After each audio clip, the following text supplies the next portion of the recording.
ஏன்டா உன் வீட்டுல ஒரு ராணி இருக்கு, அவளை நீ ராணி மாதிரி வச்சுக்காம நீ ஏன் ஊர்ல இருக்கிற பொம்பளைங்க கிட்ட எல்லாம் போய் நான் மட்டும் உன்னை 10 வருஷம் முன்னாடி பார்த்திருந்தேன்னா 15 வருஷம் முன்னாடி பார்த்திருந்தேன்னாக்க நீங்க அப்ப யோசிக்கணும். என்ன லிவ் இன் ரிலேஷன்ஷிப்? நான் உனக்கு ஃப்ரெண்டுக்கு மேல ஆனா ஹஸ்பண்டுக்கு கீழே அப்படியா? நான் உனக்கு ஃப்ரெண்டுக்கு மேல ஆனா ஒய்ஃப் கிடையாது அப்படியா? அப்ப யார் நீ? அதை துணிச்சலாக நான் ஒப்புக்கொள்வேன். இதெல்லாம் சொன்னா நான் பிற்போக்குவாதி என்றால் நான் ஒப்புக்கொள்கிறேன், நான் பிற்போக்குவாதி தான். எனக்கு அதை பற்றி எந்த கவலையும் இல்லை. சில பேர் சொல்லுவாங்க எனக்கு அவங்க அப்பா மாதிரி, எனக்கு இவங்க சித்தப்பா மாதிரி.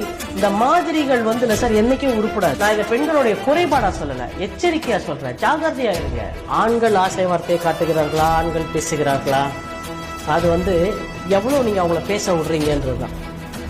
இப்ப நீங்க எங்கிட்ட நீங்க எவ்வளவு இடத்துல எது வரைக்கும் நீங்க பேச முடியும் சார்? நான் உங்களை எது வரைக்கும் பேச அனுமதிக்க முடிவு பண்றோம் அது வரைக்கும் தான் நீங்க பேச முடியும். நீங்க ஒரு வார்த்தை எக்ஸஸ் பேசுனீங்க வச்சுக்கோங்களேன், சாரி நவீன் அங்க நில்லுங்க அப்படின்னு சொல்றது என் கையில இருக்கே தவிர உங்க கையில இல்ல இல்லையா? அப்ப பெண்களுக்கு என்ன ஆயிடுதுனாக்க கொஞ்சம் தங்களை பத்தி பாராட்டி புகழ்ந்து பேசினாக்க அதை நம்புறாங்க.